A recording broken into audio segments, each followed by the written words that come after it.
सोमवार 20 अप्रैल से सरकारी कार्यालयों के खुलने के आदेश किए हैं। सिर्फ जो हॉटस्पॉट एरिया है उसमें नहीं खुलेंगे, शेष स्थलों के कार्यालय खुलेंगे। समूह ग और समूह ख के सभी अधिकारी उपस्थित होंगे। समूह ग और घ के 1/3 अधिकारी रोस्टर से रहेंगे और शेष 2/3 अधिकारी दूरभाष पर कार्य के लिए उपलब्ध रहेंगे।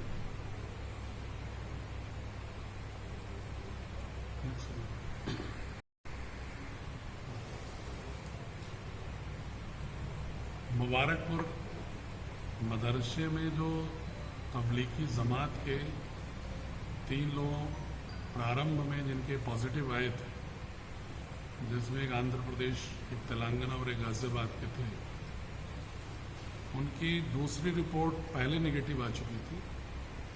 तीसरी रिपोर्ट भी कल रात में नेगेटिव आ चुकी है।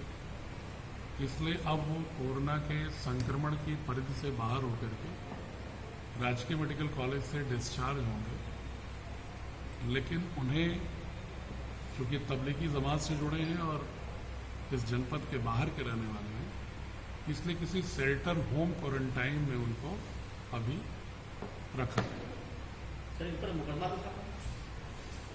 पर मुकदमा था और मुकदमे के विषय में एसपी साहब ने कार्रवाई प्रारंभ कर दी।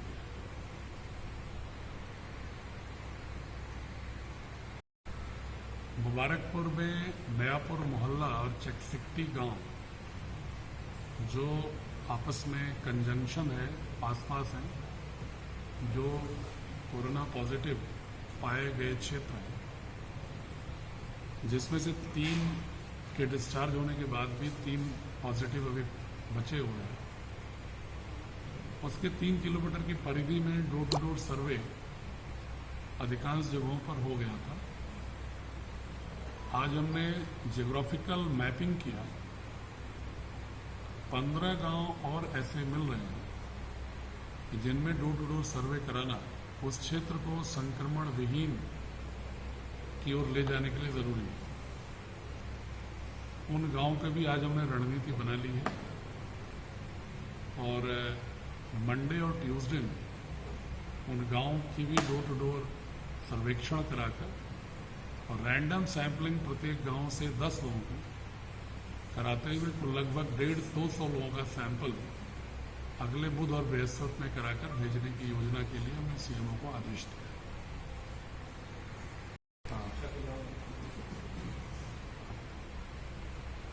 मैंने वैसे तो जब 22 तारीख मार्च को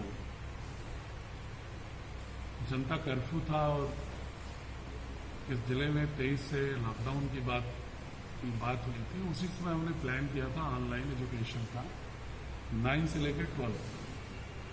उसमें बहुत सारे इंटर कॉलेजेस के बच्चे जुड़े थे और प्रदेश सरकार ने, माननीय मुख्यमंत्री जी ने भी इस पर अब निर्देश दिया है और वहां पर व्यवस्थाएं भी शुरू हो गई हैं।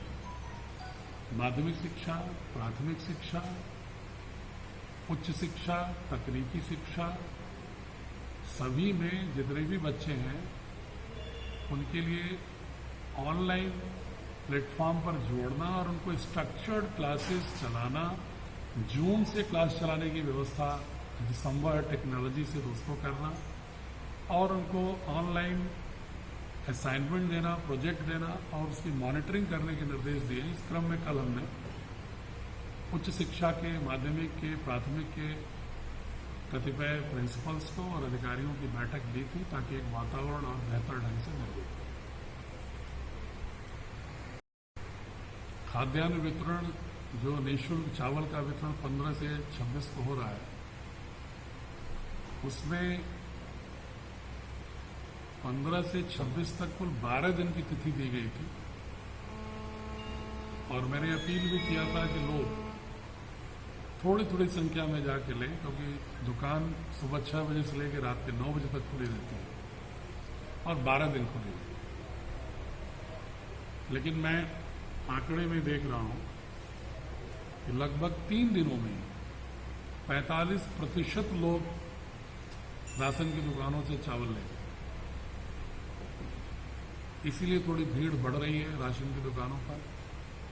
कोटेदारों से जब हम 6 जगह हमने विजिट किया, उनसे जब पूछा तो उन्हें कहना था कि हमने मोहल्ला वाइज तो निर्धारित कर दिया था, लेकिन लोग जब चले आते हैं और उन्हें किसी को मना भी करो तो वो तुरंत फोन शिकायत करने लगता है कि कोटेदार हमारे साथ बदतमीजी कर रहा है।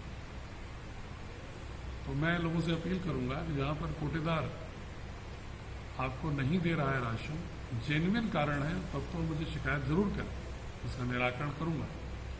लेकिन जब अभी भी 55% लोग जो चावल लेने के लिए शेष है और दिन आज को लेते हुए 9 बचा हुआ है, तो आप थोड़ी थोड़ी संख्या में जाइए और समय भी सुबह से लेकर शाम तक है। अचानक सुबह ही 100-150-200 की संख्या में वहां एकत्रित होना सोशल डिस्टेंसिंग का उल्लंघन हो जाता है, वो आपकी सेहत के लिए ठीक नहीं है। कोई ऐसा व्यक्ति शेष नहीं बचेगा जिसको कि चावल न मिले, हमारी गारंटी है। लेकिन तिथियां बढ़ा करके इसीलिए रखी गई थी, समय की अवधि बढ़ाई गई है कि ताकि आप आराम से जाएं। मैं जो प्रबुद्ध लोग हैं उनसे भी अनुरोध करूंगा कि आसपास लोगों को प्रेरित करें कि आराम से जाएं, सोशल डिस्टेंसिंग का पालन। हमारी मुख्यमंत्री जी ने जो बहुत सारे प्रवासी मजदूर वापस आए हैं या जो मनरेगा के मजदूर गांव में बेरोजगारी के शिकार हो रहे थे, उसको दृष्टिगत रखते हुए हॉटस्पॉट क्षेत्र को छोड़कर शेष क्षेत्र में मनरेगा के कार्यों की अनुमति दिया है कुछ शर्तों के साथ। उसमें प्रमुख शर्त ये है कि जो भी मनरेगा का कार्य होगा वह मुख्यतः केंद्रित होगा प्राकृतिक संसाधनों के सुदृढ़ीकरण, जल संचयन, जल संसाधनों अर्थात तालाब, नदी, जल बहाव, ड्रेनेज, या अपने खेत की मेड़ को ठीक करना, खेत का विकास करना, वृक्ष लगाने के लिए गड्ढे खोदना, नर्सरी तैयार करना। इस तरह की जो गतिविधियां हैं उन गतिविधियों को ही प्राथमिकता से पहले उन्हीं को लेना है। उसमें सावधानी ये बरतनी है कि कोई भी एक मजदूर से दूसरे मजदूर की दूरी 6 फुट होनी चाहिए, वर्क साइट ऐसी हो, वहां पर हाथ धुलने के लिए साबुन और पानी की व्यवस्था हो। कोई सर्दी जुकाम बुखार का व्यक्ति हो तो वो मजदूरी पर न लगाया जाए, और 5 वर्ष से कम का बच्चा किसी की गोद में हो तो उस महिला को न लगाया जाए। 65 वर्ष के उम्र के किसी व्यक्ति को मजदूरी में न लगाया जाए। सोशल डिस्टेंसिंग का पालन करते हुए और बीमारी के लिए जो वल्नरेबल सेक्शन है, जो संवेदनशील है, उसको छोड़ते हुए प्राकृतिक संसाधनों से और व्यक्तिगत लाभार्थी आधारित मनरेगा की योजनाओं के लिए सरकार ने कार्य प्रारंभ करने के लिए निर्देशित किया।